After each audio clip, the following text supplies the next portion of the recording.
Hello there, and welcome to episode 10 of Nothing Else Mattress, the music podcast that's setting out to try and establish what we think are the definitive 100 greatest albums ever recorded.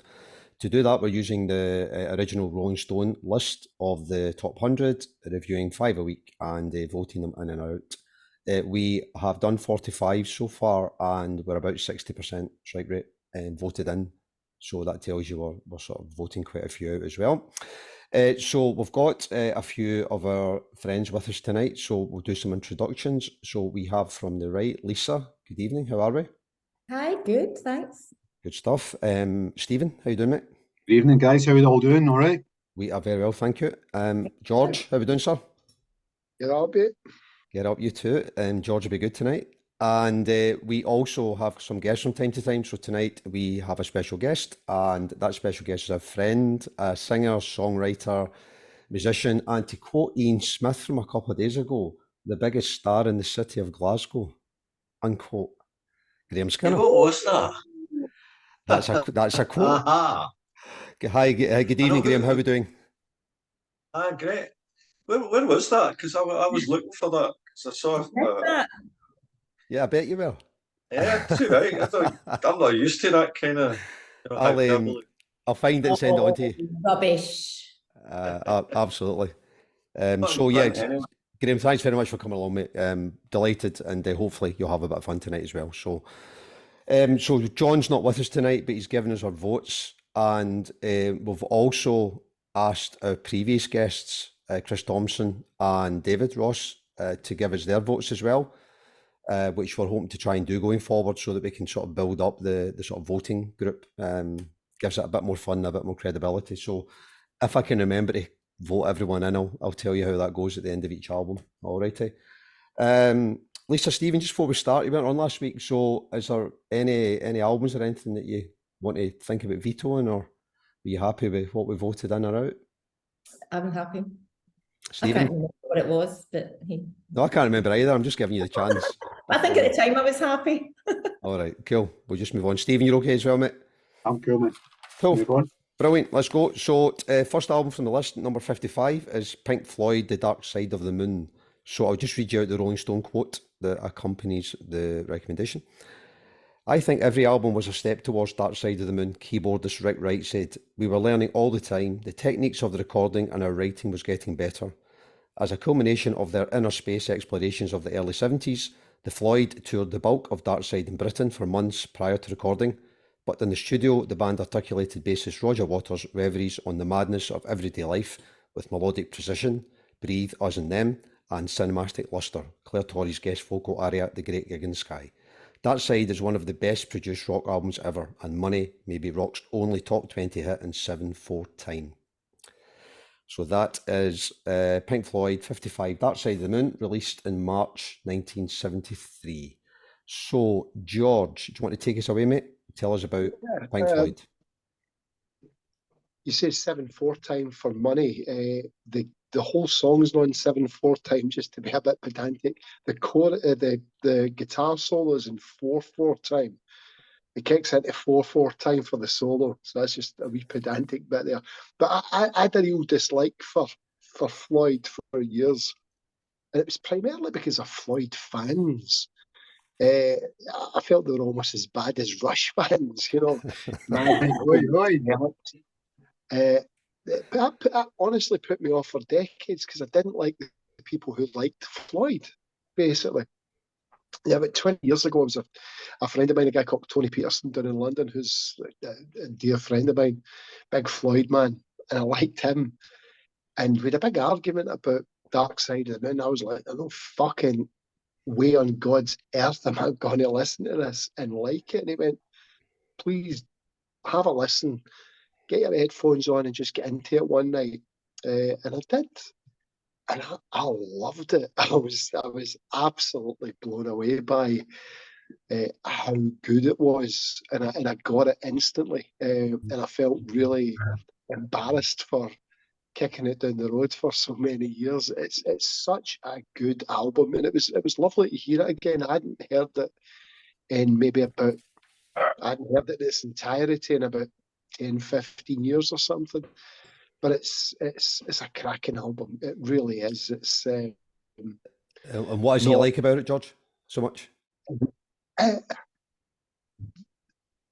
primarily the songs and the playing on it. Gilmour for me is probably rock music's most tasteful guitar player. There's not too much histrionics going on with Dave Gilmour. His playing is very understated. Really like his playing. Rick Wright as well is a keyboard player. It's subtle and it's effective. And even though Roger Waters, he isn't quite given into that sort of, songs as therapy kind of thing that he seemed to get into a bit later on with things like The Wall and the pros and cons of hitchhiking. This is probably his most effective work. The casts, the people who are on it, you've got Alan Parsons. I'm not a Alan Parsons' music in his own right, but as an engineer, producer, outstanding. And you've got Doris Troy, Leslie Duncan on this as well, great backing vocalists. But Claire Torrey's Great Gig in the Sky, her orgasmic vocal riff on Great Gig in the Sky rightly won her a credit on the record, later on. It's a fantastic album. It works on, the initial level, and then it works on far deeper levels as well. It's a very visceral, heartfelt album. It's sharp and it's at times quite soft. So I really liked it, and I felt it was one of the only three Floyd albums that I've liked. I got into Floyd a wee bit after I heard this, and the other ones that I liked were the ones that directly followed this. Wish You Were Here and Animals. They were the ones that I liked. After that, when you get into The Wall, it became a bit too heavy and a bit too up its own arse. Okay. This is just right, and I get why people dug it. And I still love it. It was lovely to go back to it. It's like a piece of art. So this was their 8th studio album, and they hadn't done one for a couple of years. I think Meadow was the previous album before that, which was still a bit, I'll say, hippie-ish for want of a better phrase. But obviously you talked about the songs there. So I think the big difference, George, is that this is an album of relatively short songs. That have some sort of theme or something going through them, but it's not a themed album that's got a few songs in it, if that makes sense. And I like the fact that there's another thing called, I don't know if you've heard of Dark Side of the Rainbow, where if you start playing it at a certain time, you play this album while The Wizard of Oz plays.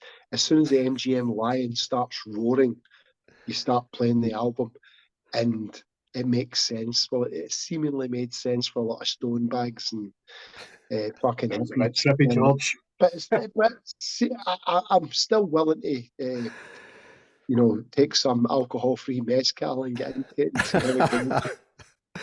I got a quote from Alan Parsons on that, actually. So they obviously denied any connection between the album and Wizard of Oz. They all have, yeah. Yeah. So Parsons called it, quote, a complete load of eyewash. If you played any record with the sound turned down and the TV on, you will find things at work. So who knows? Who knows? So he talked about the songs. He talked about Claire Torrey.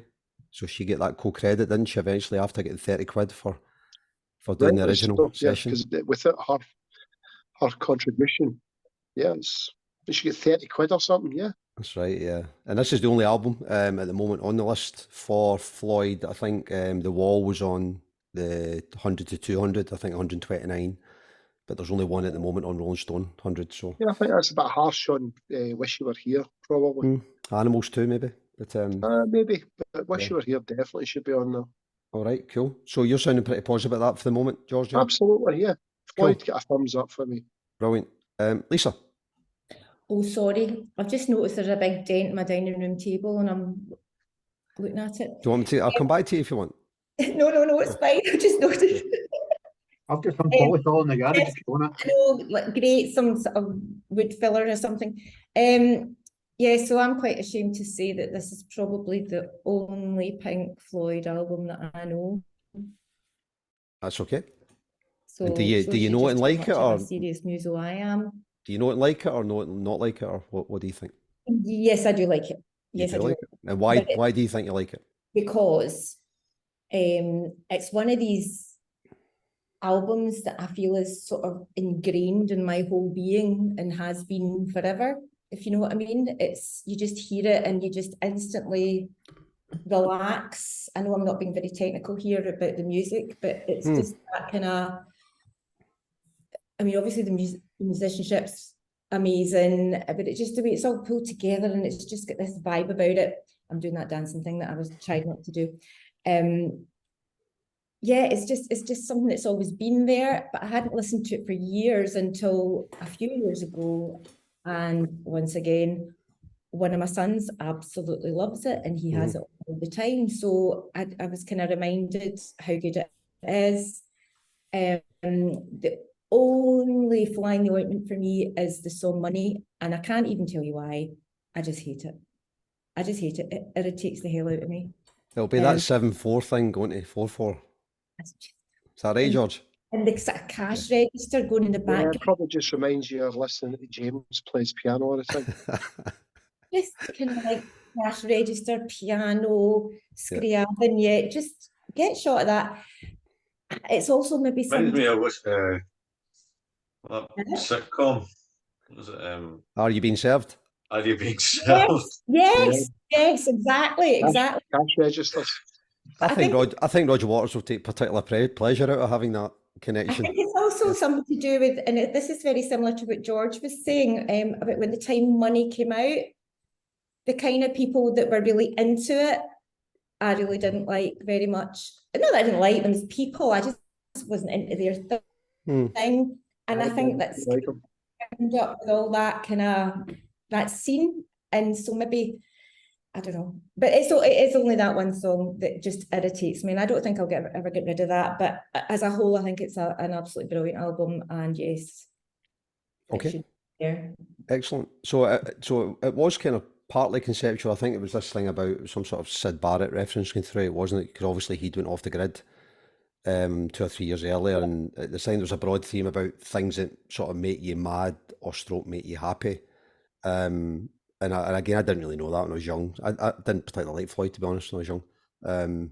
But I think, when you do go back and reverse engineer some of these records, there probably is a bit more to them than meets the eye. It was obviously massively successful, which doesn't always reflect how good the record is. We've spoken about this before, but it was huge, absolutely huge. So we'll maybe finish off on that in a second. Grahame, Pink Floyd fan? Pay attention. Pay attention. He was having some beer I'm there. paying attention, but he Did I send you to sleep? Yeah. Did I send you to sleep? My turn now. It's all yours, mate. Are you a Pink Floyd fan? You were sleeping. I'm a fan of this record. Absolutely. Okay. Um, Because? So when I first got a wee bit of money with Hipsway, I bought myself a big, massive stereo system with a CD player, and I thought, what should I listen to like on CD? And that I've never heard before, and I bought Dark Side of the Moon. Right. I sparked up a book, and I lay down on the sofa, and I put that CD on, and I was just lying listening to it, and I was like, this is really good. And I was kind of just drifting off a wee bit, and then Time came on. And the start of Time is just about a million alarm clocks. Really died. And so that's always stayed with me. But I just think it's an amazing record. The production's fantastic. Songs are really got loaded with meaning. The music's something that it's kind of like a wee bit where I want to be going in a way. Not like that massive production. There's a lot of like much more slow contemplative stuff. Mhm. Yeah, everything about it's great. And listening to it again today, just I haven't listened to it for ages. I was, but how brilliant it is. It's even better now than I remembered it. So it's definitely gone in as far as that. So it was at 14 times platinum in America, 45 million copies sold and counting. The fourth best-selling album in history, but I don't know what 1, 2, or 3 are. I need to go and guess that one.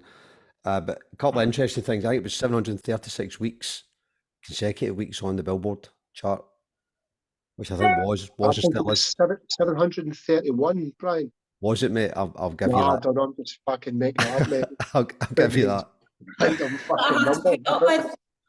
But the stat I thought was quite interesting was I think it's the highest-selling album ever in the UK not to get to number one. Oh, really? Listen, it was always in the. It Yeah, was always There in or thereabouts. it was always in the window of the record shop when I was yeah. young. You know, that was all I did was Always some guy at hang a about party. record shops. There was some guy at a party had it. Sorry, Steve. Aye. Not at the parties I went to. No, I know. So you process it, and would that have kicked you into other Floyd stuff, Graham, or is this It your didn't Floyd really, record? but I No. mean, well, I like somebody said Barrett's, but I never went any further than that. I don't know why. I think maybe I might no, like Okay. I might have a look at. I mean, I know what you would hear, "Shine on Your Crazy Diamonds," those sort of songs, but I never, although I love that record, I was like, I never really heard anybody say that they love the other ones. Like, Yeah. they never. Well, That grip on suddenly you. I don't feel so bad. No, I'm the same as you in that department, Lisa. Exactly. Did I Although write? I do like the early stuff as well. You know, Okay. Had Relics. You know. Yeah, absolutely. It's a good album. Cool. Sounds pretty positive. Stephen, what's your take on Dark Side of the Moon? Right. Evening. Okay, 100% in. Because Back in the day, not really my scene, but I've grown to love it. You know, you all know me. I was a wee mod jam clash sort of guy, but this hit me like a ton of bricks, and I thought, oh my god, this is so good. And this is what you right here we go. This is what sort of turned me on to the Rush thing, right? Mhm. Just sort of fell into that side by side. Okay, Q Barney. No, I can get that. So Absolutely. I remember at school, I was probably in school with you, no, you Lisa, Yeah, right? with me. Yeah. But for me, I mean, George has dissected it to death brilliantly, and I can't argue with a single word of it. And I'm going to keep this short and simple, and I suggest it should be a 100% goer. So here's a question for you then. How much influence do you think the cover has on the kind of importance or relevance of the record? Because it became this kind of iconic album cover, didn't it? It's massive, Brian. It's massive. I mean, I was teaching physics to fourth years, you know. I think it changed. I think it changed the how can you put it? The dynamics of how to put together an album. Yeah. I think definitely game changer. 100% game changer. Anyone else got a view on the cover? Is it as iconic I as mean, everyone says? you would see guys. You'd see guys with those army jackets. Remember the old army? Brian Davidson was one of them. They'd have the front of that The patches. sleeve, Yeah. back and stuff. It was like everywhere.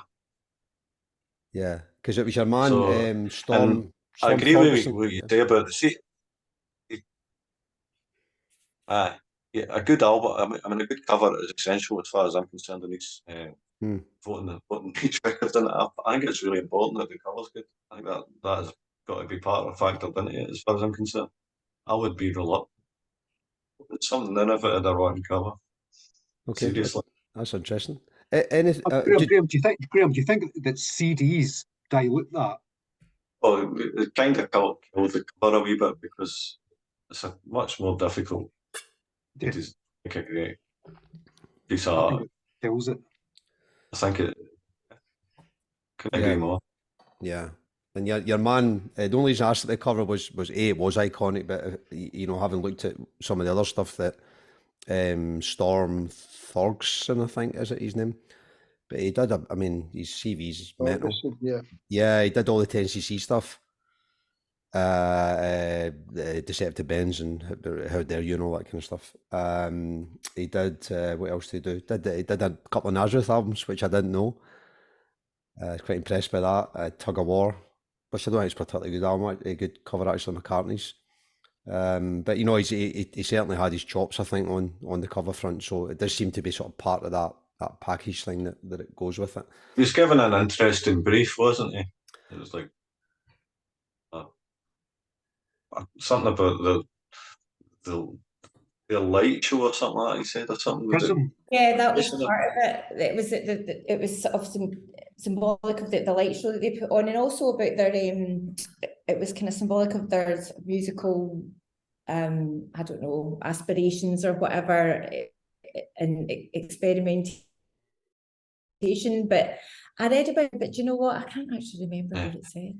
But I know that they gave him Significant. direction. You know what I mean? So that's Yes. Well, that adds a lot to me. The fact that the band had some kind of point of view about it, you know. Yeah, absolutely. 43 minutes, which we've got a bit of a kind of debate going on about how long a record should be, but certainly anything around that 40-minute mark, it tends to be a bit of a sweet spot for us all.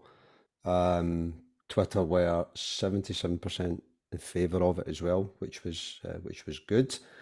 I guess we'll have a vote on it. Only other thing I was going to chuck in was that it was cited by Radiohead for OK Computer. It was the record basically that they sort of based their sort of idea for OK Computer you on. can sort of see that. Yeah, you can see it. It's another one you can draw a direct line from Dark Side Yeah, of the I think Moon, that sort of introverted head stuff.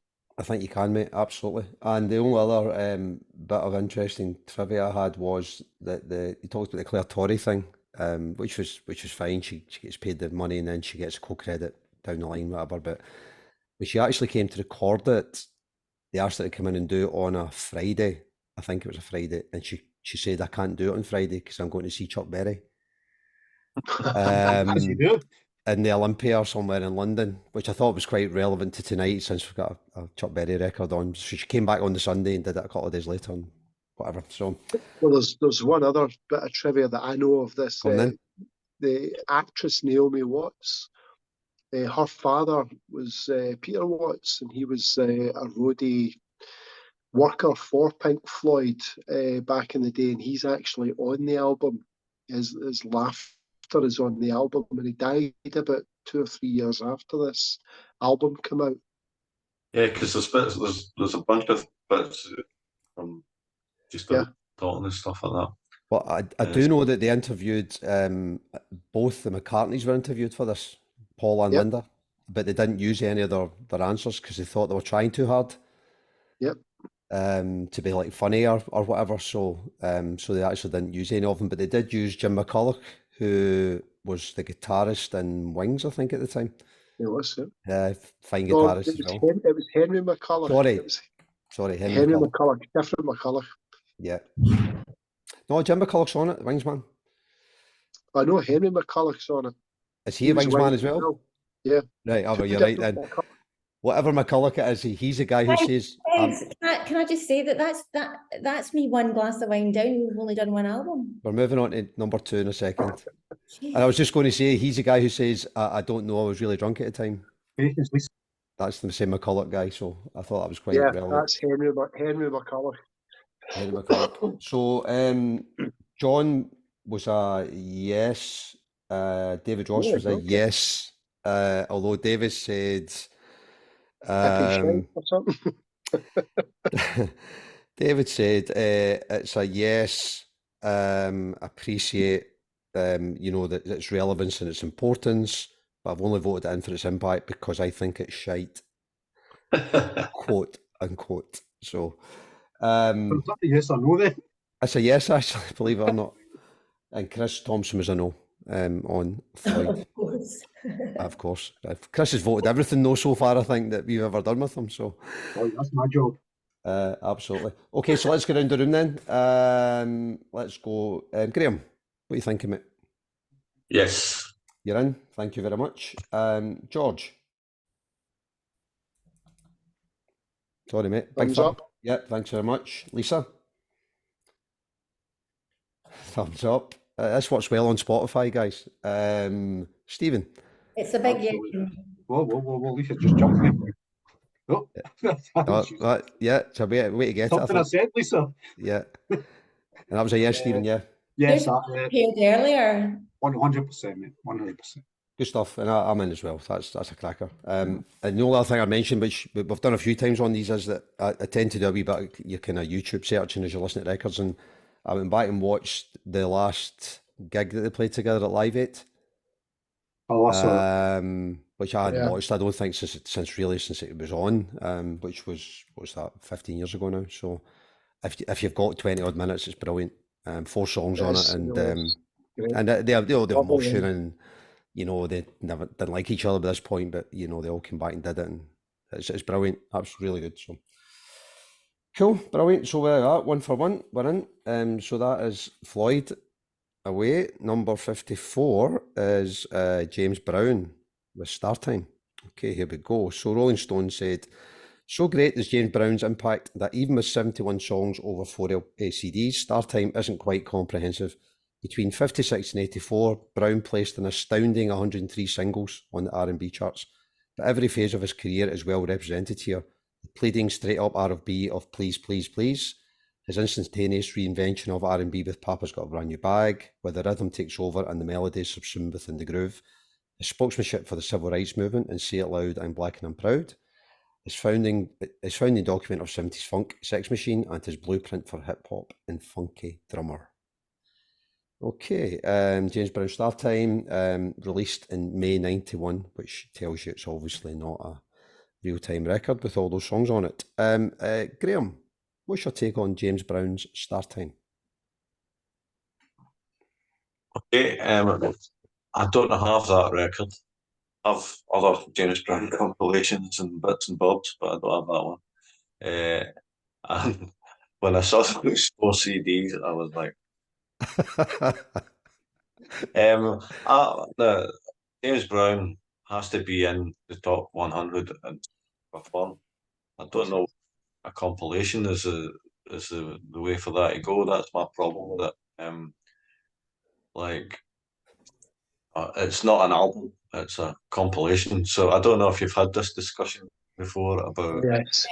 compilations. There's been should raging be in. arguments about this. Yeah, Raging. I tend to fall on the side that it's not an album; it's a compilation. He did not put it together that way. He's an artist. When he does his thing, like he's very deliberate about what he's doing at whatever particular time he was doing it.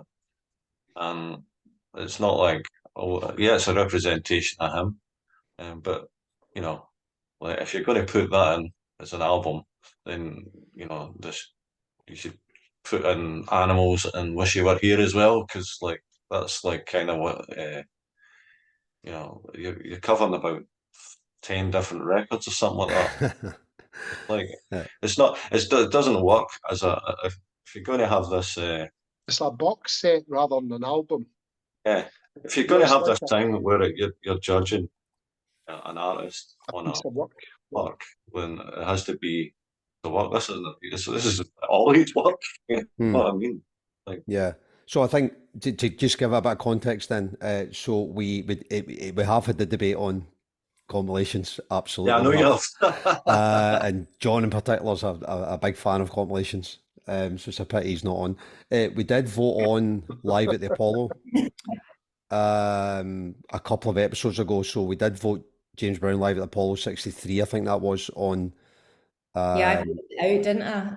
Yeah, and again, we had a bit of a chat about live albums and whether they worked as an album type thing, and And that was another debate we had. So he does have one on the list, albeit it's not a studio record.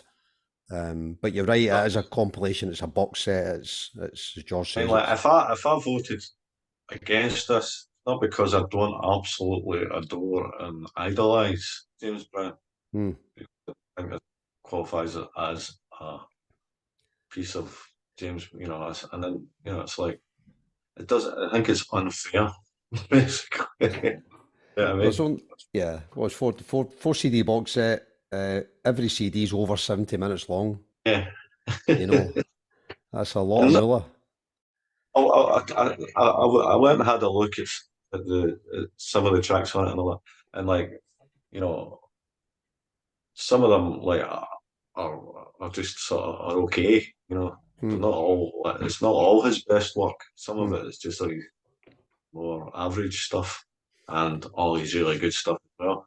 But it's probably about these too long anyway, or at least one CD too long. Yeah. So I think somebody that would be big James Brown fan, but I'm a probably not massive this. Yeah, but not this. But I'm just saying, if you're going to Yeah. vote in an album, not the best of 10, 15, 20 albums. No, I get that. Lisa. Yeah, I agree. I mean, I have to say that I enjoyed listening to this, and no, I didn't listen to the whole lot. I listened to a bit.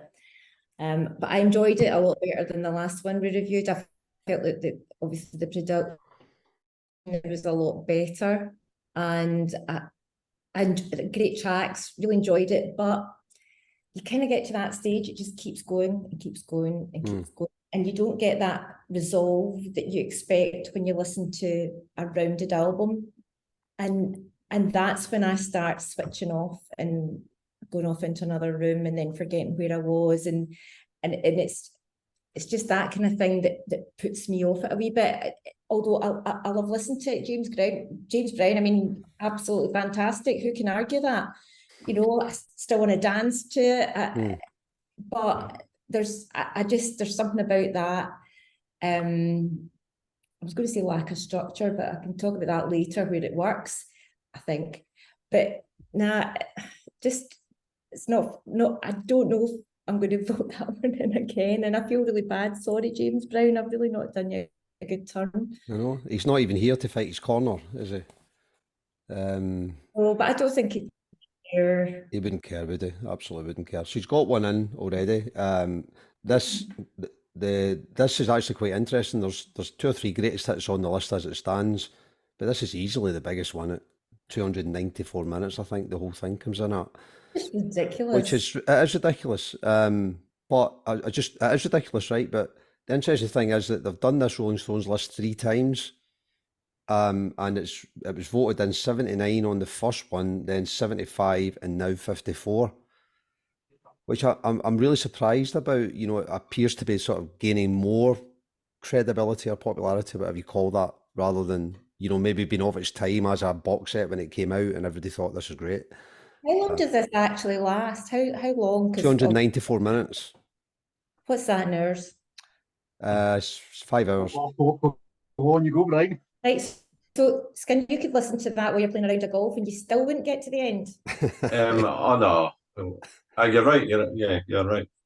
Right, do you know what? I don't have time for a round of golf, so I definitely don't have time to listen to the full James Brown extravaganza. No. Maybe if I was playing in St Andrews and I started listening to it when I got in the car, and then way back.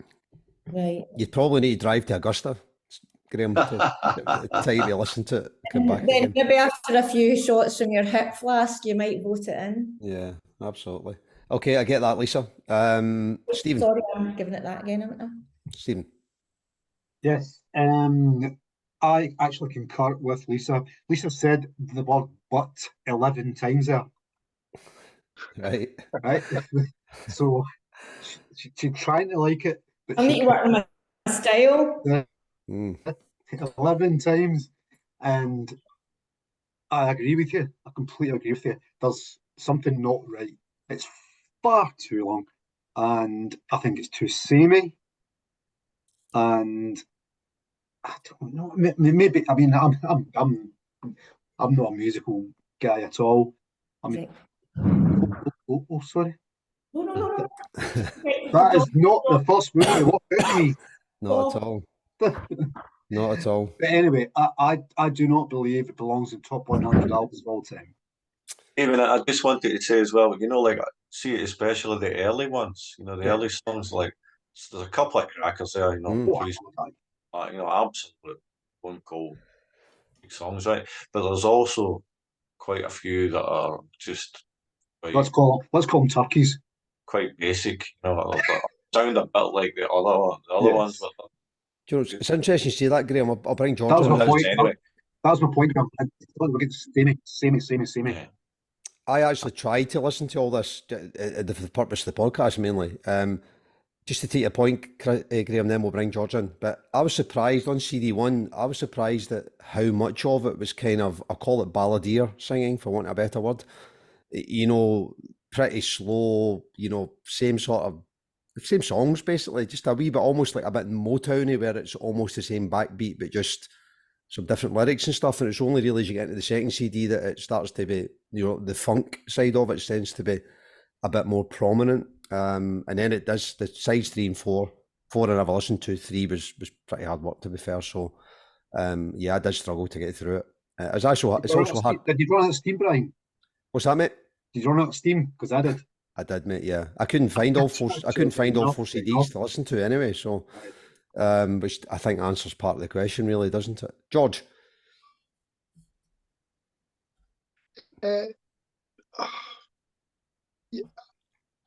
love soul music and I love funk music. And if you had to write a list of your top 10 funk and soul musicians, James Brown would definitely be on it. Regardless of what you think of him as a human being, and seemingly was a horrible fucker. But again, detaching the art from the artist, his music is, we use the phrase game changer a lot on this podcast. James Brown is an absolute game changer. Mm-hmm. And it's split. If this album's split into it's a collection. It's 70 odd songs. It's a box set. It's we talked about the compilations before, and some of my favourite albums I've said to you before are compilations, but this is like an anthology rather than a compilation. It's a collection over 30 years, which sort of deems it redundant in my eyes.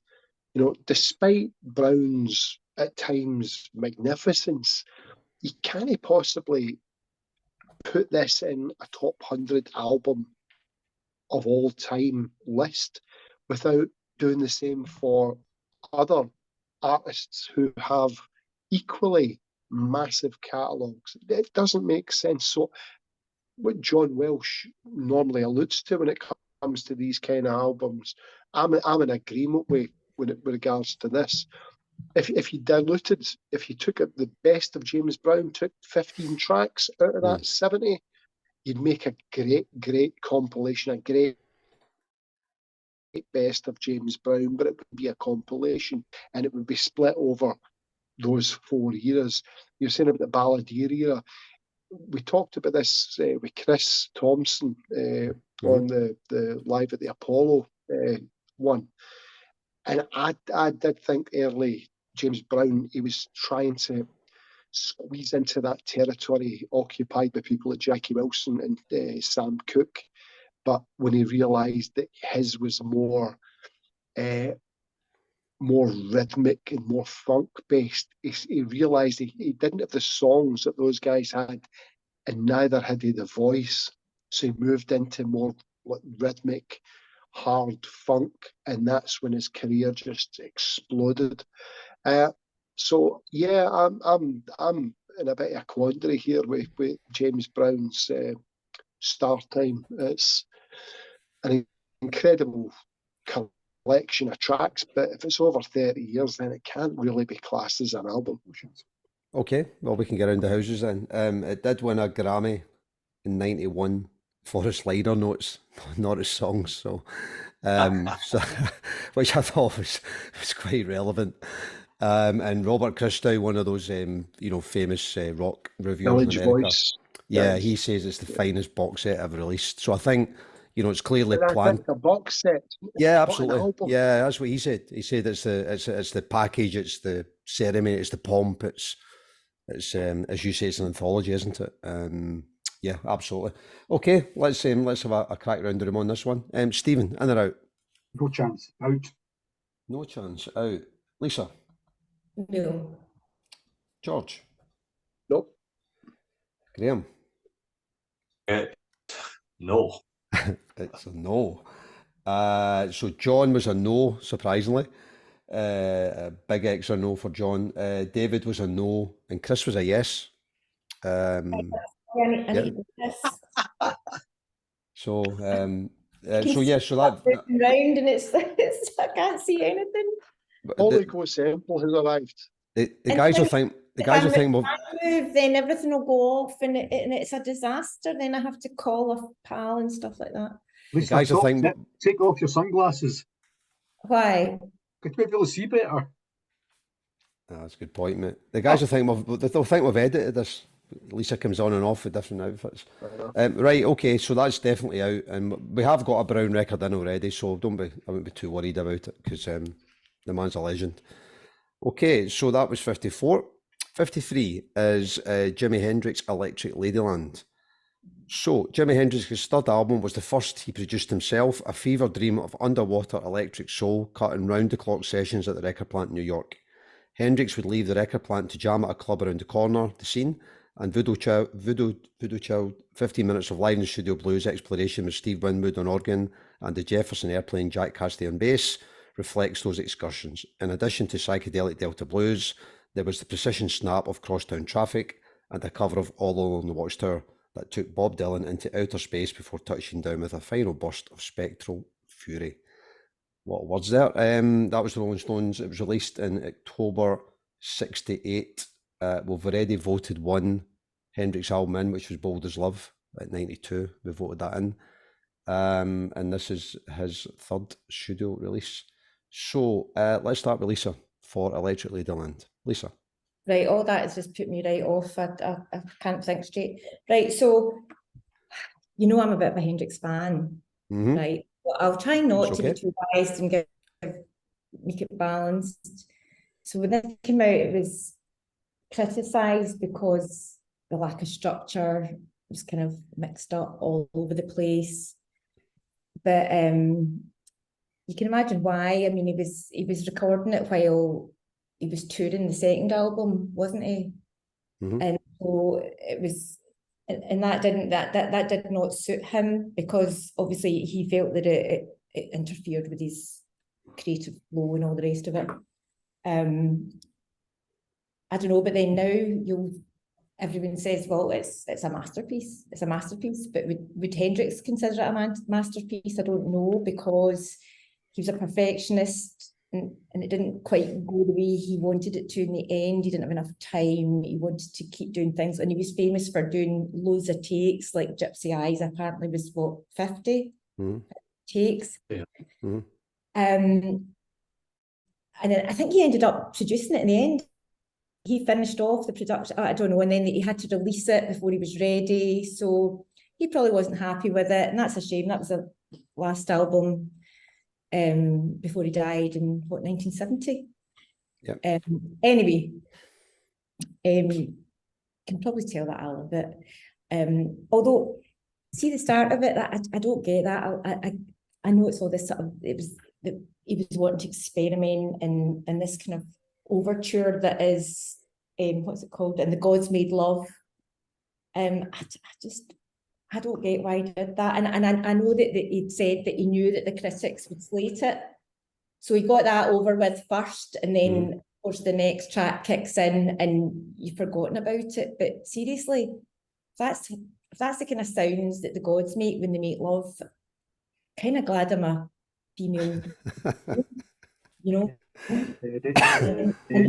Oh, I'm not a goddess, because who knows? Who knows what sound they make? It's just. What's that? Yeah, it's just a bit strange. It's just, I'm sure there was like method in the madness, but I don't get that bit. But then it doesn't matter because he kicks in with, have you ever been to Electric Ladyland? Obviously, a subject dear to his heart, shagging women. And I mean, it's dead catchy, memorable, absolutely brilliant song. My favourite, Crosstown Traffic, absolutely stonking tune, absolutely stonking tune. Love the metaphor, because you know how I like a metaphor. I love the fact that, you know, that she's slow moving traffic and he can't get past her, but then he turns the metaphor against her and he says, God, what does he say? What does he say? I'm not the only soul who's accused of hit and run, car tracks on your back, you know. Well, you've had your fun. Well, but you've had your fun. It's like it's great in many ways. It's like a brilliant tune. I defy anyone to not dance to that when it comes on, you know. So yeah, brilliant track. Voodoo Child, it's really long, but I suppose it's kind of maybe part of that whole what people are talking about it being mixed up. It's very sort of loose and easy, but it's also quite complicated as well in its construction. But I think it shows his love of jamming. You know, he liked to have a jam with this one, and that's why it goes on for longer. I don't know who am I to say, but he's got Steve Winwood and bass, and then organ. I could just listen to that forever, you know.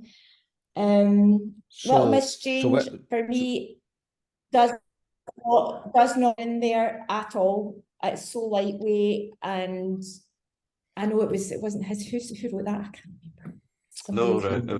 No, Reading, yeah. No, yes. For me, that's one of the ones that I just feel just doesn't fit. Just does not fit. Sorry, I'm going on a bit, haven't I? So Lisa, 74 minutes. Yeah, it's.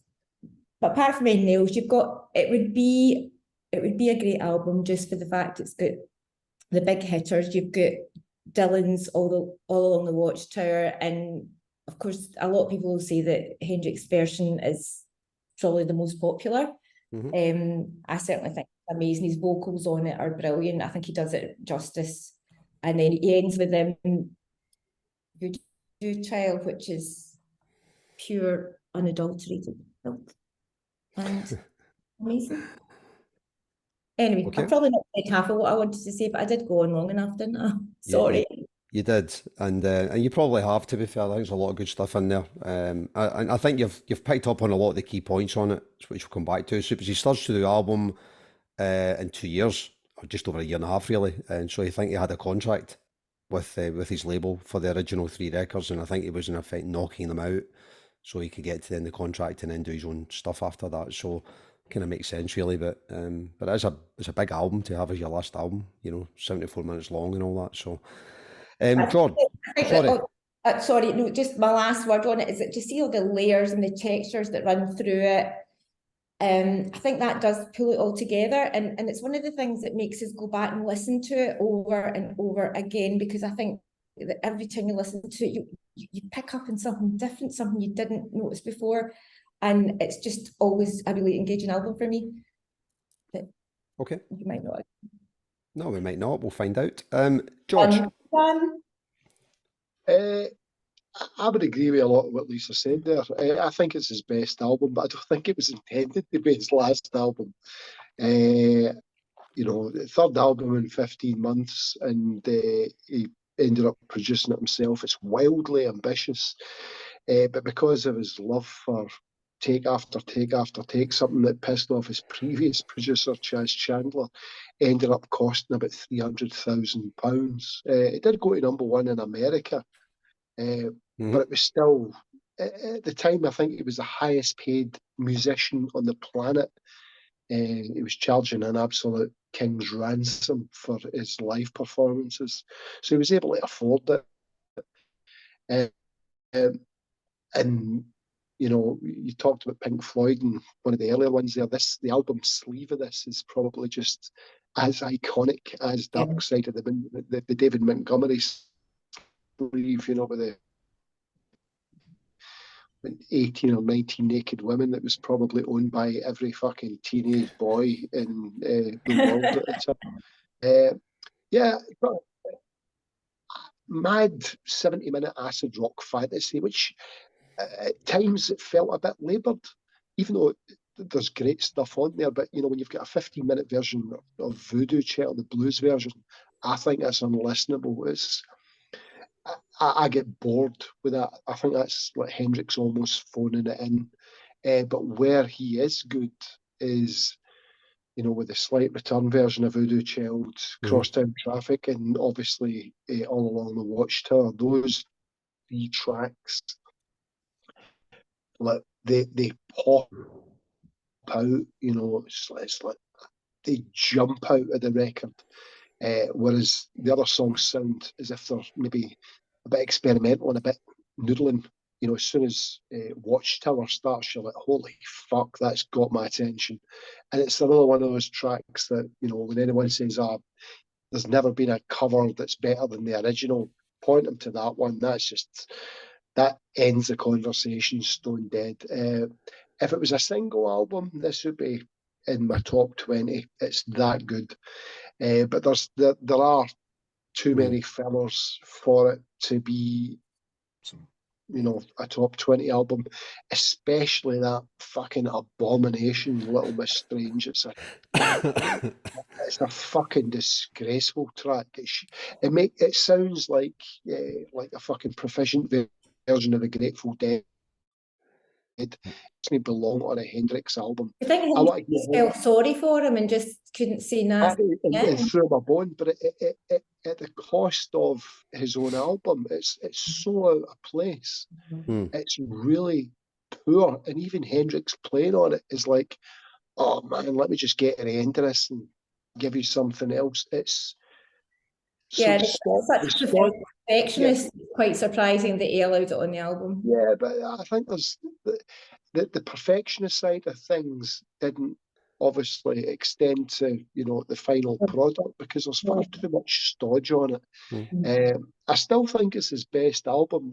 It's got the most interesting stuff on it, but it just does make you a bit sick that he didn't hang around to really develop as a musician, as a producer, and as a player, because, you know, who knows where he could have went in the 70s and 80s. It would have been phenomenal to hear what he was capable of.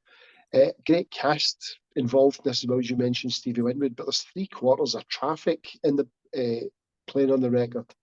Jack Cassidy for the Jefferson Airplane, and you've got the Sweet Inspirations, Elvis's backing singers in there too. You do indeed. And another wee trivia bit before we go on. We talked about Linda McCartney on the Pink Floyd one, but Linda was actually asked to provide, when she was still Linda Eastman, provide an album cover for this, an image for this. So she was involved in this one as well. I think her and Jimmy had a wee fling as well at some point. Yeah. Before she met Paul, and life went a completely different direction. But yeah, I'd say that.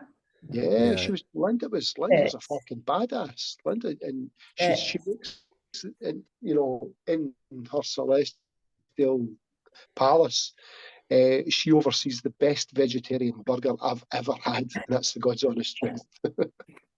We'll give her that. So not a top 20 album, George, but still a great album. I think. Your take on that? No, I wouldn't say it was if it was a single album. If you distilled it into a single album, I would say it would be easily Hendrix's best. I still think it is Hendrix's best album, but I would say bottom end of 100 because of the amount of filler involved. Cool, Grahame. Everybody has stolen my fire. Do you like it? I do. Well, it's got two of the tracks are in my favourite film, With Neil and I, so that's a good start. the good songs are absolutely brilliant, like you guys have already said, but there's a lot of waffle. Now, I actually like the 14-minute version of Voodoo Child. You Me know, too. but like, You're but there's a welcome load of to it. other stuff. There's a load of other stuff that I cannot be bothered with. It was Pim that got me into Hendrix. Really, he's a massive influence in Pim's guitar playing, and then I went out and bought all the albums and became quite obsessed with them for a while, and then like so many things, I kind of like put them aside and then go back. And now when I listen to this album, what I don't listen to it as fondly as I maybe think as I remember it. To be honest with you, maybe that's because I'm not taking a lot of drugs anymore. I don't know what. Yeah. Like it's that's totally changed. Whereas I still get a lot of pleasure from a lot of records without having to take drugs, and I really get quite so much out of this one as I was hoping. Is this your favourite Hendrix album, Graham? I'm not sure. I like the first one actually. Right. I So that's still, I think I probably like the first one most. that's still to come on the list, I believe. He's actually got, at the moment, all 3 albums on the Stones 100 list. So I think that's, it hasn't got any, waffle, Right. I mean, I like that he's experimenting and all that, and I appreciate that. And I would have loved to hear what he would have done with Miles Davis or something like that. Just something discussing. yeah, absolutely. And I guess That would have been amazing, because that you would be expecting something Yeah. out of left that way, but that's like Little Miss Strange is like a really rubbish sort of, I don't know, I can't even, like rubbish 60 or whatever. But then Voodoo Child, like from different worlds. It doesn't add at all. It's like example. There's some of the songs, great wee bits in them, or lots of movements and different things going on. But it's all a bit,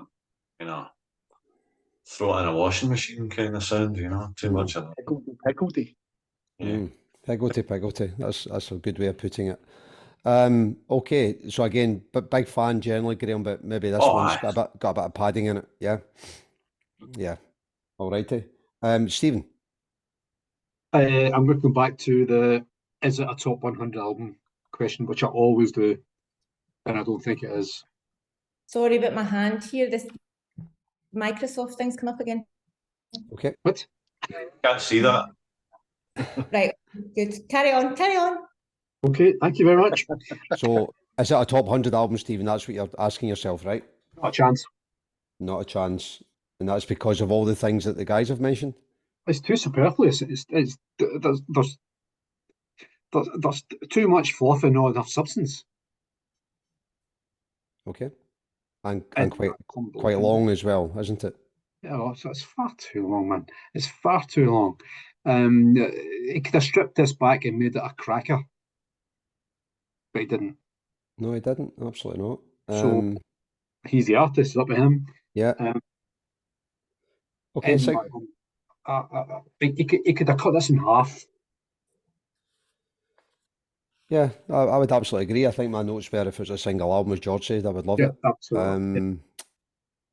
No, I've got to think about Hendrix. I think there's probably 2 great albums out of the 3 that he made. If he'd found a way to do, 2 albums of all his stuff over that 18-month period, I think they'd have been outstanding. I just think it's an awful lot. He spread himself too thin. Yeah. But well, he was a genius, right? So, and he could play guitar, as Ziggy said. Right? That's what happens when business gets involved with art, basically. Yeah. Absolutely, Graham. Absolutely. Yep. Got a guest joining us. Hi, James. Sorry, it's technical issues. Oh my goodness! Tiny bald Kim. Support. Technical support.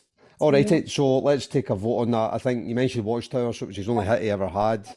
Wait, something.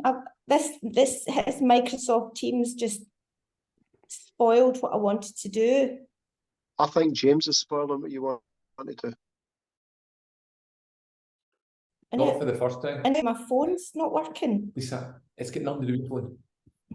Okay. Right, I wanted to send you that photograph. Oh, look at that. Sexy I couple. recognise George. Come on now. What the fuck is Skin doing on here? What are you doing on here? Right. What the fuck? This is relevant. This is relevant. What song are we dancing to? Probably me. Really? Crosstown Traffic. All right. That's a slosh, isn't it? You're doing That was it. No, I just The remembered slosh. the slosh. it was there was a fair bit of twirling going on, and it was at James's 50th, and I had made the playlist myself, and nobody had danced, and the first song that came on was Crosstown Traffic, and me and Skin just went up and was like, yeah, let's go. Anyway, sorry, I was supposed to do that earlier, and then of course the Microsoft Teams Of thing course. came up, and I had to get Don't him blame in. the technology. My You've got to love cross-country traffic because Well, it would be quite nice to just show the photograph quickly and say, yeah, but anyway, it turned Yeah. out a palaver as usual. it did. Okay, so let's have a vote on that then. So, love the album. It's pity John's not here because I did pick up some flute on one of the songs. It was in 1980. John's got a sting for flute, so he'd have voted out, I think, just for that. Nothing else. What else did we have? Yeah, just the whole. It's another debate about what happened after this, of course, and he did a bit of Band of Gypsies and stuff like that, but that's maybe all for another day. And then he went. And then any view on this whole 27 Club thing? Is it just a thing, or is there? You know? I remember being about 19 and saying, me and Harry, who's drummer in Hipsway, we both said, yeah, 27, that's long enough to do everything we need to do. And what happened? Came around and we realised we were wrong. We were callous youth. Yes. Yeah. Any other thoughts on that before we vote on it? I mean, it is it's talked about a lot, isn't it? But there is an It's unusual only amount. because the three of them happened so close together, wasn't it? You know. Yeah, well, yeah, Jones, Morrison, Hendricks, and Joplin. There was kind of four, really, wasn't there? If you put Brian Jones in it. It was Yeah. all right. Brian Jones. Yeah. George, have you on that? No. Yeah, when I was 27, I drank a bottle of Rangers whiskey and tried to jump out a window. So yeah, I was aiming for the same kind of thing myself, even though I didn't. Why is it What's that? why is it you're drinking alcohol free? That's why I'm drinking alcohol. I'm not jumping out of windows anymore.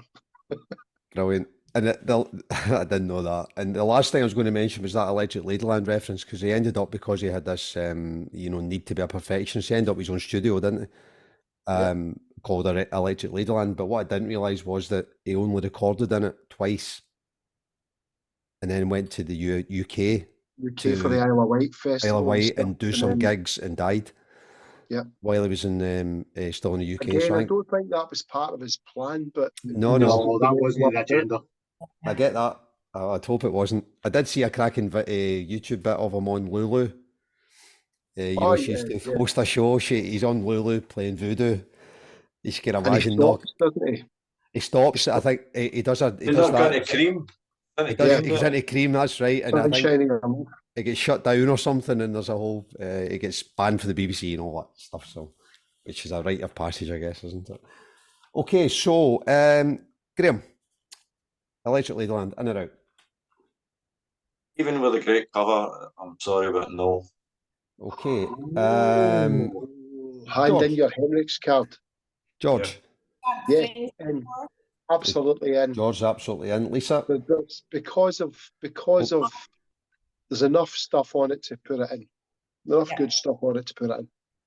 Okay. Lisa, I think you were a no. No, my bias, I think there is enough good stuff on it to put it in. So yes, it's a definite for me. Okay. Stephen? He's in, definitely. That's in. He's in. Okay. Well, John, David, and Chris were all yeses, which makes my no incidental. I think that's two the Hendrixes I voted out. I know, shocking, isn't it? But who cares? So he's in, and he's iconic, isn't he? So if he ends up with three in the list, he ends up with three in the list. He's absolutely iconic. I wouldn't put veto on for I'm him. glad he's in. Thanks for that, Graham. I have to vote him out. Right, okay. So 52 then. 52 is a little unknown artist. So this is David Bowie, 52 with Station to Station. So the title track is where David Bowie proclaims himself the Thin White Duke. Thin he was. Station to Station was recorded in a blizzard of cocaine in Los Angeles, with Bowie substituting on green peppers and milk and almost never sleeping. The manic mood fueled an album that was futuristic but accessible. Plastic Soul, speeding towards the electronic F9s of his Berlin phase. TVC15 is New Orleans R&B at robotic funk. Golden Years is James Brown from outer space, with Bowie's amazing falsetto, and the 10-minute title track summed up his constant sense of motion at the time, opening with the sound of a train coming and eventually exploding into a Euro disco breakdown that sounds like Saturday Night Fever at the Android Factory. Okay, so that was the review from Rolling Stone. It was released in January 76. And I think George wants to take us on this one. George? I think it's going to be rather unpopular, but I think Bowie's very, very overrated. I think David Bowie maybe made 2 decent albums in his entire time. And this is Name them, George. Sorry? Name them. Let's Dancing Tonight. This is what is common on the internet as trolling. All in dance. We'll have to have George is leading us off here. Club, that makes it really cool. Okay, so Just unacceptable. See if Shakin' Stevens is a better stylist, that'd be David Bowie. It's just everyone goes on about Bowie. He's fucking pish. Let's be honest about it. Call it what it is. You know, Anthony Newley, Nick Kershaw. Is that the poor man's Nick Kershaw? Was that what I heard there? Absolutely, yeah. Right. Okay, I'll need to capture that one. And his two favourite albums, Let's Dancing Tonight, right? Fantastic. Okay. Outstanding. So Station Stations are not for you at all, mate, is it? No. Okay. I would agree with that. I think he absolutely lost his way in mid-70s. Hunky dory. And well, it was 71, wasn't it? So yeah, and all that blizzard of stuff he was doing. I've stumbled into an alternative universe. Is this something you guys have got all spoke about behind my back? Said, let's see what the big man says. Because this just sounds like a load of fucking bullshit. Yeah. Too obvious. Yeah, you know us far too well, Graham. Fuck it. We couldn't keep that one going. George, tell us. I tell you what gave it away. Absolutely caught out there. It was Tonight and Let's Dance. That's when I knew for sure he had a big rod with a big bit of bait on the end of it. Yeah, well, we tried something, it didn't come off, but listen, it's I think we had a wee nibble there, to be fair. We had a nibble. I just say this was actually John Welsh's idea. Yeah, we tried, but it was like I couldn't sustain, It was Mr. Welsh's idea, so he can. Stevens, but as soon as I got a Shake Stevens, it was that. Fuck it. Yeah. I mean, I loved how you were like, George wants to lead us off in this one. Yeah. Well, it was a bit obvious, wasn't it? And I just wanted to get the poor man's Nick Kershaw out. I like that quote. So there was some good stuff in there, though. Yeah, we'll use. Graham, tell us about Station, mate. Bowie, top man. Yeah. Okay. This might be my favourite album. It's certainly one of them. Okay. I remember I got into Bowie because my pal had all his records. Like third year at school or something like that. Why am I looking at James's arse? His arse away, please. I'm not interested in James's arse. Right. Battery, and I needed But- to. Not for the first time. James is on No, the I've got podcast. his face, James- which is Graham, James is on the podcast more often than John is. He's been listening to Electric Ladyland, right? Shush. So keep going, mate. So station to station, okay. possibly your So, favourite album. Yeah, I think so. Like we did the Golden Years live, you know, and I remember listening to that, like, and thinking, God, how does he do that? And then I heard Paul Quinn singing it at a party. I thought I need to learn to do that as well. And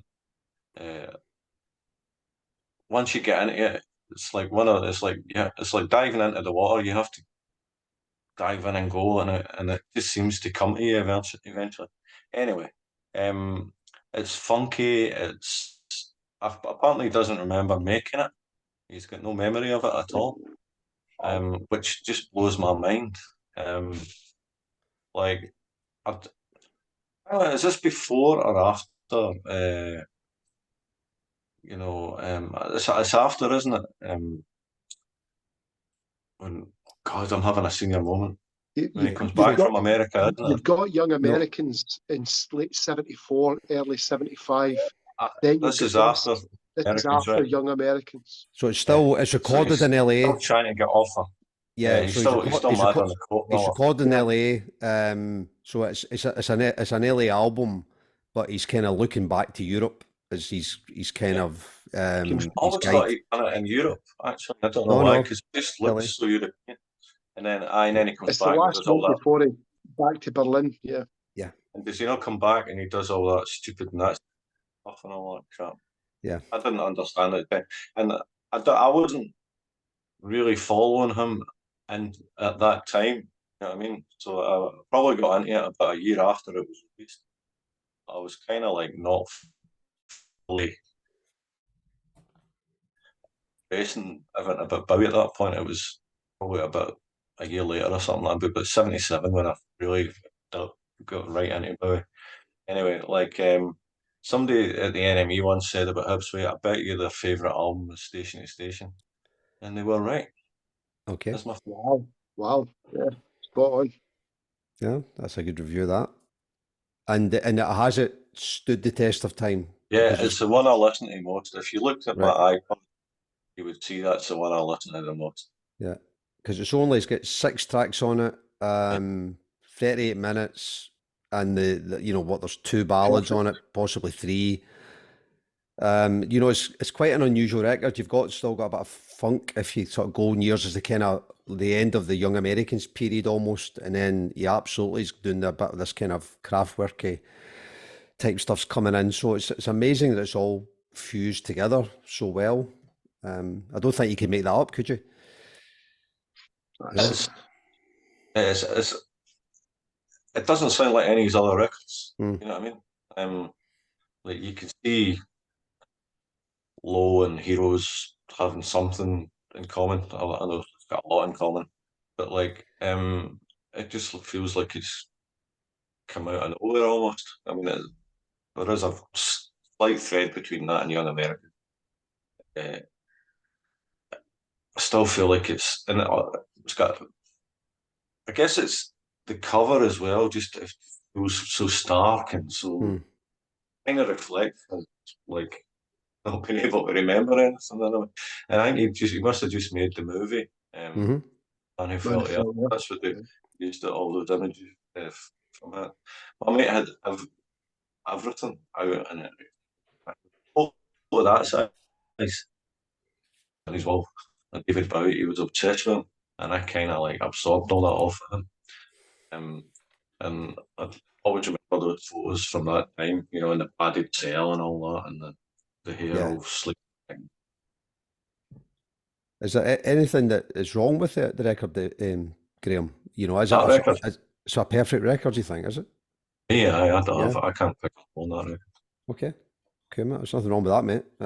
We don't get many of those on the review. The Nina Simone cover, man, whatever. I mean, that just, when he sort of goes, and he nearly got in. I just, was me, man.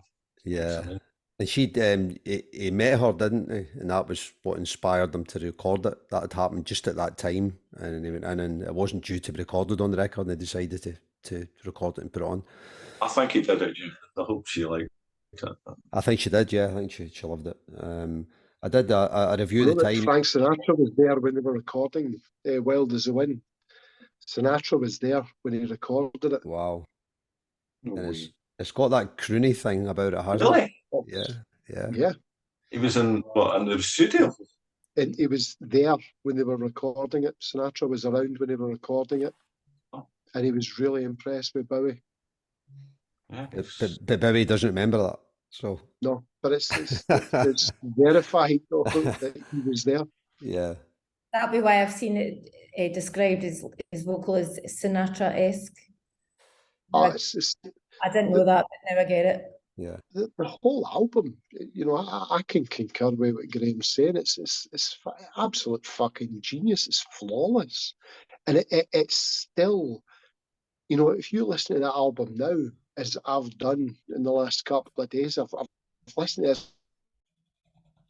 this one more than I've listened to the other. It's ageless. It's just not aged at all. It could have been recorded yesterday. It's so perfect. 6 songs, 30-odd minutes.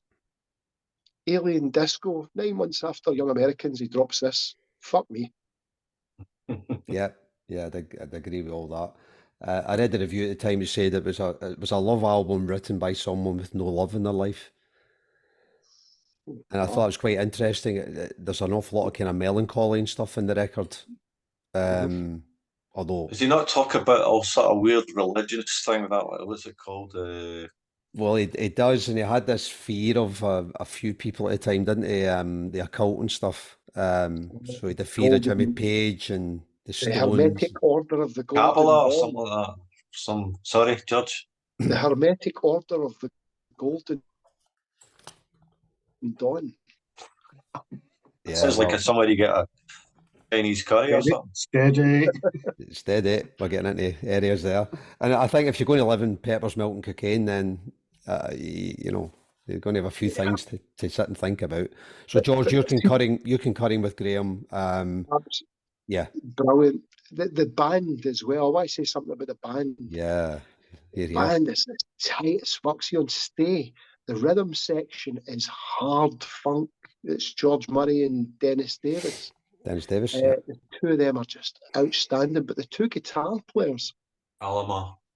Carlos Alomar and El Slick, were so different.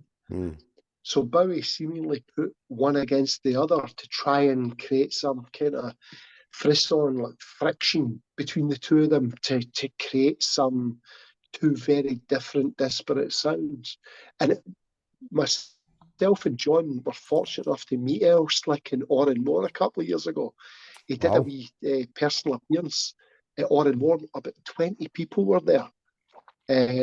And he sat and he did this interview and chatted, and then he did a jukebox thing at the end. He went, right, you tell me what riff this is, and he'd start playing riffs, and people going, fucking Genie, and it was brilliant. There was only about 20 people there, and John and I and John's wife Marion were 3 of them. I didn't see that. That was fantastic. It was a great night. Totally missed that. No, can't be everywhere, I guess. And Carlos Alomar, he was still playing with him when he toured the Let's Dance record. I saw him at Murrayfield, and Alomar was still in the band. Dance. I genuinely do love Let's Dance. I really do. Side one. I just love. I love the feel of it. It was. I really only get into Bowie from Scary Monsters and Let's Dance, and that opened the door for me because I was only when Let's Dance came out, I was only 16. So I went back the way and started then getting right into Bowie. But that was like gateway. Scary Monsters and Let's Dance was gateway Bowie for me. You sure you were 16? When Let's Dance came out, yeah. I remember where I was when I first heard it as well. I thought you were older. I was in 6th year going to Kelvin Grove Art Gallery on a school art trip, and they said they were going to play it on Radio 1. And it was like, I'm not leaving the fucking minibus until I hear this song. And they played it, and I was like, it's not what I was expecting. And then they played it again later in the afternoon. But the second time I'd heard it, I was like, oh, fuck yeah, what a song. I love this. So, Yeah, I can only. This is the only guy I can think of, for me personally, where you can talk about the first time his single or whatever was like aired or whatever. One time, I mean, when Heroes got played, I was playing Heady Kicks with my mates. This guy Derek, that was mad about Bowie, he never came out. So he'd seen Bowie doing Heroes on, was it the Mark Bolan show? yeah. And then like after, you know how like the single off the last album, is it off the last album? Or is it the one before? The one where are we now? Oh, yeah. The next day. Oh, That broke my heart. That song. I can't listen to it now. I really can't listen to it. It's the sound of a guy terrible. who's like, that's it, I'm done. And Let's Dance was a bit like that as well. I agree. Yeah, absolutely. It was like a kind of. It was like a revamp of Bowie, but even still, you know, it was amazing. I loved it. And obviously, you know, we used to sort of perform that live as well. So Yeah. Ah, Yeah. a huge thing to me. I Yep. think I've seen that live at the Barrowlands. Yeah, Great absolutely. song to play. And I Yeah, I never bet it is. saw, so you'll do. Well. Not quite, but thanks for the Backhanded compliment there, right? Stephen, Lisa, are you just jumping on there? Is this are we doing a living? Very briefly, and I'll, yeah, sorry, Stephen. No, By whoever's the way, first. Lisa, by the way. I know, sorry. You know, I'm the boss, really. Yeah, well, there's not much I can add really to this other than I don't know. I was skins away, and I was actually going to say that whenever I listen to Stay, I don't know why, maybe he can explain it to me, but whenever I listen to Stay, it kind of makes me think of Hipsway, and I can't put my finger on it. Why would that be? That's just funky, melancholic. Just, Class. that's the kind of world that we It want just, to live in. the thing is, it sounds like something that you've done, and I'll find out what it is. Great album, love it. Wasn't one I was so familiar with, I have to say. I think I'm with George with Let's Dance, but that's maybe something to do with when it came out. I was introduced to Bowie with Low, and that's probably my all-time favourite. But Wild as the Wind, would that not just melt your knicker elastic?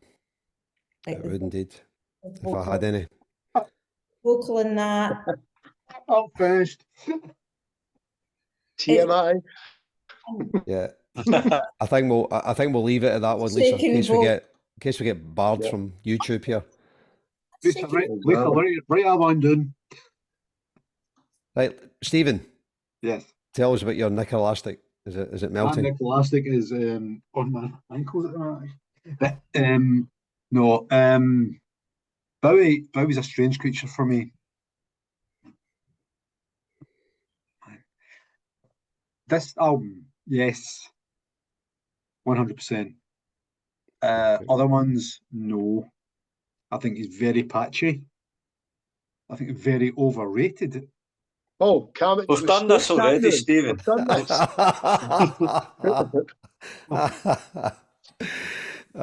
There you are, Graham. George is swearing all the time in other ones, and I get my wings clipped for saying that it was knicker elastic. You do, absolutely. But we have a line. Everyone has a line in the sand, right? So you're voting on this album, Stephen. So you do like this album, right? Yeah. Stephen? Yes, I want this one in. All right, cool. Yes. Perfect. Okay, like that. Okay, yeah, a huge fan of Bowie. Pleasure of seeing him a couple of times as well. Never seen him. Love this record. Absolutely love this record. If you ask me why, I can't tell you why. Just do. So, I've actually, we've had this chat about live albums and stuff, and we are half thinking about maybe doing a top live albums list, maybe somewhere side on or something. So Very a much. while back, I managed to get a live album of Bowie playing at Nassau, is it? Which is in LA, I think. Nassau. Nassau, Bahamas. And he plays it on this tour, and it's basically the whole studio band playing it. So it's all of Station to Station plus, great best of type thing. Yeah, And they of are course. so good, so tight, it's unbelievable.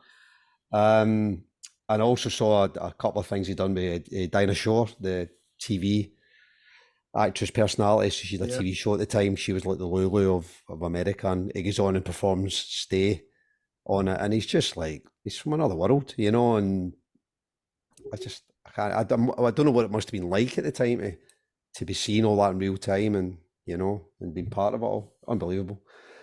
Okay, so absolutely loved them. John, David, and Chris, absolute slam dunk, all three in there. So I'll do a quick whiz round. I'll come back to Lisa. George? Goes without saying, has to be in. Everyone in here? Stephen? Graham? Also same, yeah. Yes. Yeah, Lisa's back. It's a yes. Lisa, yeah.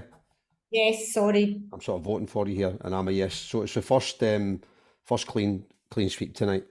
Absolutely brilliant. Absolutely love it. Fantastic. Okay, lovely to get that one on. That's the second one on the list. I think we voted Hunky Dory in a while back, with a view that we might reappraise that one and move it up the list when we get the chance to do that. He's also got one more to come on the list as well. So, which is a scandal. We should have about 3 more. well, we can vote more on. Of course we can. If we keep getting Graham back on, we'll end up with 10 on. So we've got votes, George. We've got votes. We have. I might have to use one. Am I going to have to change my album that I was picking to? Oh, I thought they would all be in there. He's got one more on the list at the moment. What's that? Ziggy. Right. So you've got all these other ones to think about. So I'll let you ponder that one while we do the last record, okay? And I'll open this one up for a kind of round the table. So the last record we have at number 51 is The Great 28 by Chuck Berry.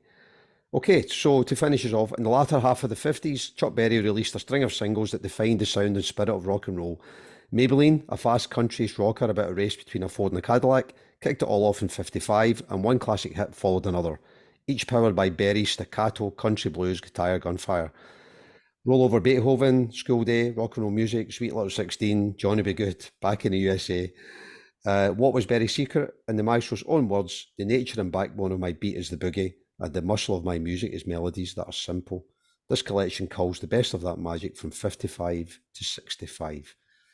Okay, so it's obviously a compilation, Chuck Berry, and it was released in 82.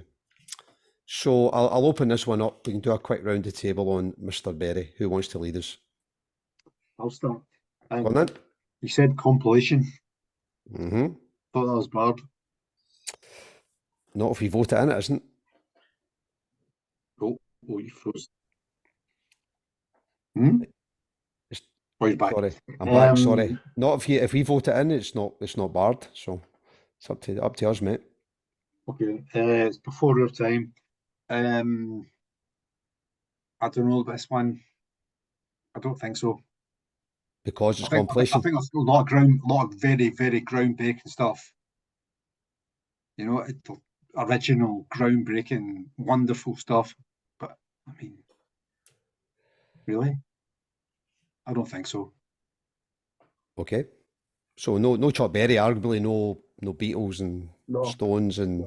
Well, no, natural progression, but yeah. I don't think. Is it an album? Is it an album, George? Right. Is it an album? Is it an album? It's not an album. That's just go back. And I feel like I'm and I hate fucking admitting this, but I'm agreeing with John on this. It's now a compilation for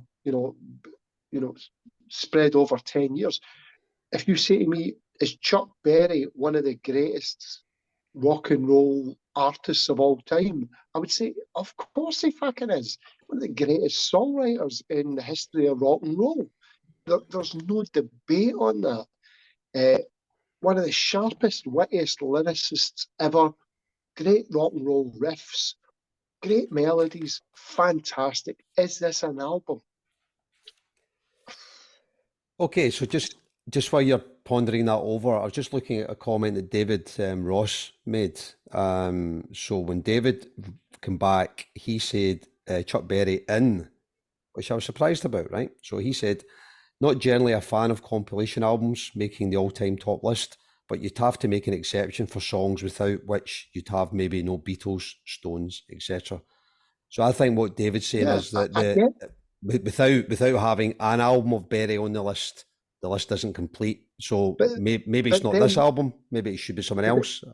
But then we go back to what we talked about Elvis beforehand. Elvis was more of a singles man. Chuck Berry's a singles man. Yeah. So Elvis gets in because it's a collection of stuff. So if you're putting Elvis in, and I did vote Elvis in, you did, but it was a collection of songs from round about the same time, right? So the session he did, it was a couple of sessions he did round about the same kind of time.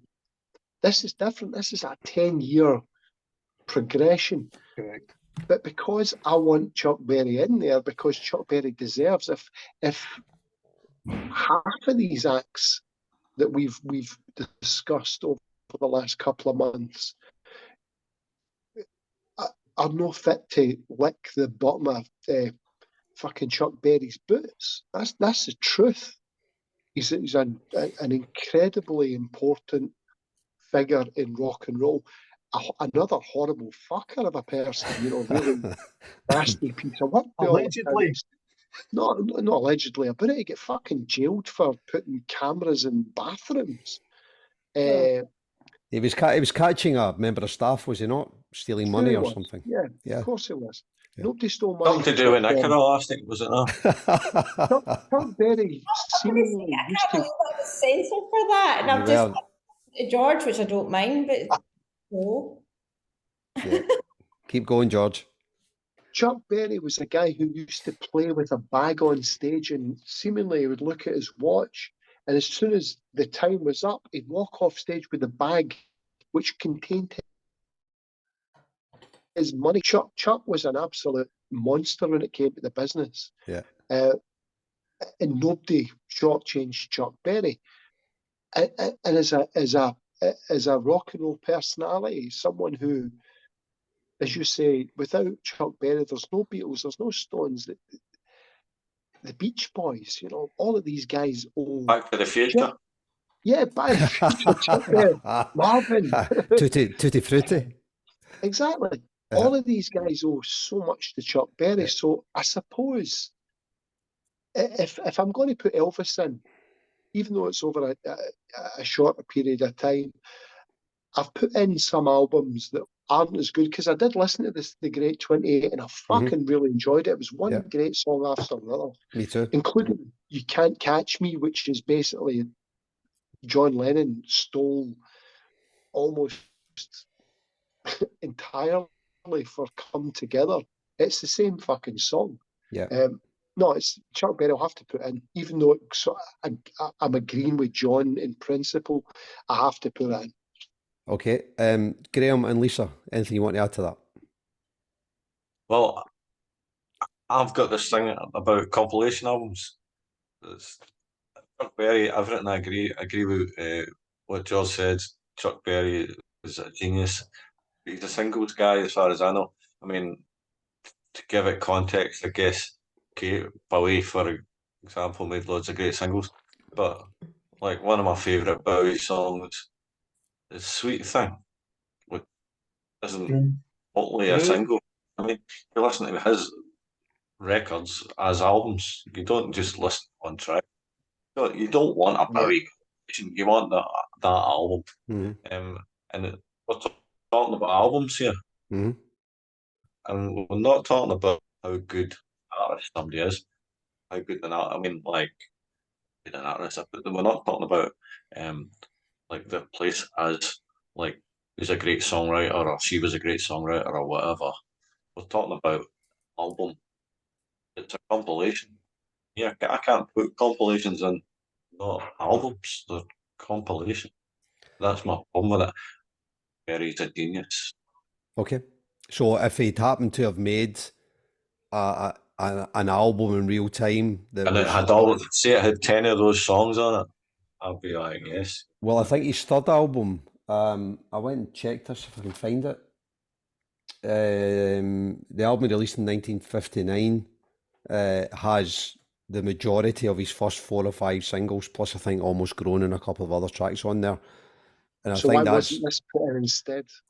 It's a great question, George. And it's like 10 tracks long, 5 each side, 28 minutes long or something, as it would be at that time. It's a brilliant, I went and listened to it because I'd never heard it. It's brilliant.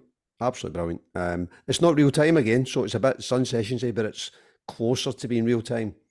And certainly it's a snapshot of that first couple of years in Berry's, recording career. So, I'd be much more minded to go back and argue the case for that one, maybe rather than this one. But it is a tough one. Lisa, finishes off. What's your take? Right, okay, so I'll try and be brief because obviously I've wasted a lot of time on my tech issues. It's a wee bit like the James Brown one for me. I start listening to it, it's great, it's joyful, the rest of it it's Chuck Berry, for God's sake. But then I just get to that stage where I'm going off and do something else, because I think I just in my head about this thing about albums that the ones that you play over and over again, it's because you know what you're getting. It's you start it off, you go on a journey, and you have a sense of satisfaction by the time you get to the end of it. And these kind of records just don't do it for me. But even though I know it's fucking Berry, so it's hard. It's a really difficult one, actually. Okay, well, we'll get a chance to vote on it. It was called, I just checked again from my notes there, so it's called Chuck Berry is on Top, released July 59, 29 minutes, 26 seconds long, and it's got 12 songs on it, 6 either side, and it's absolutely banging. So there's an argument that we could revisit the list and, make a case for something like that going on for Berry to make sure that he gets one on there. Seems unfair that he's not in top 100. And that's why I'm putting him in. That's why I'm voting him in. Okay, well, let's have the vote then. So I'll give you the guys first. So John, unsurprisingly, was out because it's a compilation, pure and simple. Loves Chuck Berry. John Welsh was out. I missed that one. David was in. I read David's notes there. Chris was out again only because it's a compilation. Stephen. In. Lisa. Out. Okay, that's interesting. George. In, because it's Chuck Berry. I'm making an exception. He deserves to be an exception. And Grahame. No compilations. No. That's 1, cool. 2, 3, 1, 2, 3, 4. Okay, well, I was a no as well. Fuck you as well. Right. You fucking Rush fan. I'm trying to get a Rush compilation on the list. Twitter was, interestingly, Twitter was 72% no on this one. I haven't quoted all. Fucking idiots. Well, we've had this quote before, haven't we? We've got a rolling quote that our lovely followers and friends are all idiots. Fucking idiots. 72% idiots. I think it was the same comment, basically, that, Disagreement. I think this is our first disagreement, George, in the history of the podcast. I think we've well, you're binned. We'll come back to. I'm going to go back and I'm going to stick that Chuck Berry record back on our chat. Make us all have a play next time we're in the car or something like that, because it's absolutely outstanding. Maybe that gives us an argument to get it back on again. And I have made a note as well to go back and watch the Tutti Frutti box set, because I absolutely love that, and it reminds me a lot of all the best things about that, and I haven't seen that for years, so I'm going to watch that. Cool. Sweet poster in there. What's that, mate? What's that? Sorry. There's a Hipsway poster in the Tutti Frutti. Tutti Frutti. Whereabouts is that? Where's that? When they're rehearsing or something. All right, that's brilliant. Didn't know that. When they're rehearsing. It's brilliant. There you go, mate. Hipsway are part of the fabric of rock and roll in this country. Indeed they are, and quite right too. Quite right too. And of course, don't forget My Ding-a-Ling, which that was his... I've been trying to forget your ding-a-ling for a long time. Right. It was the only number one he had in the UK ever, so don't know what that tells you about the UK, but it But was. seemingly, the people who played on the album, who played on this record, Yeah, is it the Average White Band? yeah, it was Donny McIntyre and Robbie McIntosh. Yep. They're the rhythm section for My Ding-a-Ling, so there we go. Right, okay, so that was ding-a-ling. That was a no to finish. So let's see then. So Floyd were a yes. James Brown was a no. Hendrix was a yes. Bowie was a yes. And Chuck was a no, albeit we're a bit unhappy with that. That takes us to halfway. That's us actually done 50 albums, which is quite surprising we've lasted that long. So I'll need to tot up how many we've done there, but it's about 60%, still a wee bit higher. So so we're getting there. So when we get on the next one, we'll be into the top 50. So we'll come on to that in a second. So before we finish, all of our guests get a chance to nominate their own album for the list. So Grahame, I know you gave us an album, but I know you were then rethinking about that there. So I hope it's the Hipsway album. Well, when you said you get to nominate your own album, I thought, what? Yes. Hipsway? Anything you want, mate. So David Ross nominated Bobby Gentry, Delta Suite, and Chris Thompson nominated, and he was tempted to do the Guns N' Roses, but he didn't. He went for Ricky Lee Jones' Pirates, which is outstanding. So there you are, mate. There's the two so far. So what are you going for your recommendation? Well, I was tempted to go for a Bowie album now that I realise it's like three. You got slaughtered. But I'm not going there. I'm going to stick with my original idea, which is Pacific Ocean Blue by Dennis Wilson. Oh, fair play. Fair play. Yes. It's a belter. And because, Grahame, give us a sort of 30-second elevator pitch on that.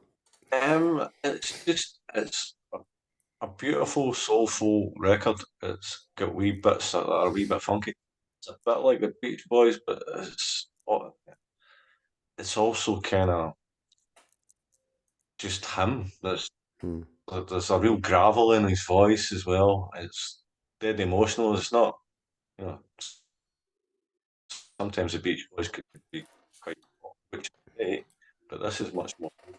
And it's surprising because he's the drummer in the Beach Boys, and he's probably made interesting musically a record as he's much more sort of blooded brothers, Carl and obviously Brian. So, and some of the Beach Boys play on it, and you can hear Beach Boys stuff in it, but it's really his record. You can really. The thing about this record though is we've been talking about compilations and how that encompasses maybe 10 years of somebody's life or whatever. He started this record long before he finished it, so he kind of like probably got a chance to throw away a load of stuff. And it's all quality, no filler. It really is right. So some people won't know it. I'm sure, they don't know it. They should go check it out, and that's part of the reason that I'm nominating it, because I know it's not like most obvious. Brilliant. It's a fantastic album.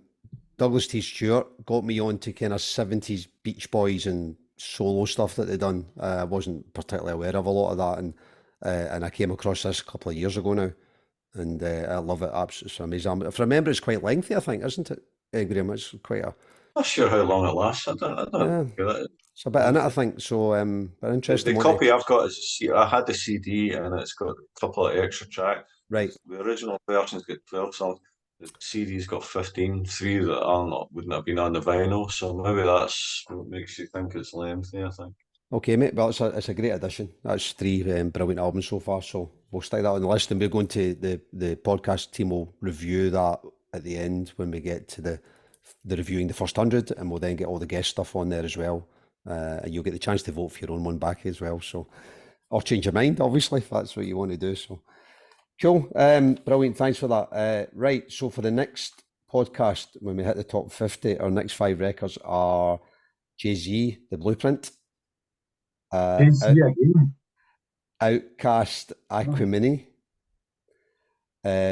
Bob Marley, Legend, brackets, compilation, close brackets. The Ramones, and Paul Simon, Gracelands. So as ever, it'll be a challenging chat. There's a bit in there to go and ponder. Graham, you got a thumbs up, thumbs down on those 5? So Jay-Z, Blueprint. Don't know it. Okay, Outcast, Aquamini. I like Outcast, but I don't necessarily know that album. So We voted. We voted it out, but we've already had an Outcast album that we actually quite liked. But it was, I think, more touch and go. If I remember. Bob Marley, Legend. Danconia. Compilation. Well, it's a compilation, but I like it. Controversial. I love every song on it, and I'm voting no. Yeah, I know. We have voted. We voted Marley in so far. We voted in Exodus, I think. So so he has got a place in the list. Ramones. Every song on that album's brilliant. Ramones. Yeah, well, of course. Yes. Of course. And Paul Simon, Gracelands. Yeah. Okay, cool. Brilliant, mate. Thanks for that. Make sure you go on Twitter and use your vote then when we whack it on there. Right, guys, have I missed anything tonight? Covered a lot of ground. There's been 1 or 2 techie glitches, so apologies for that, but hopefully it'll all come out okay. Have we missed anything, guys? George, Lisa, Stephen? No, all good. Apologies for being late. All right, cool. Well, listen, Graham, can't thank you enough, mate. I know you've had a busy few days, and thanks again for the gig last week. We had a cracking night, mate, so hopefully we'll do that again soon. All right, everybody, thanks for your time, and until next time, we'll catch up soon. Stay safe, everyone. All the best. Cheers now. Thank you. Right, cheers. Bye, Cheers. guys. Bye. See you later. Bye.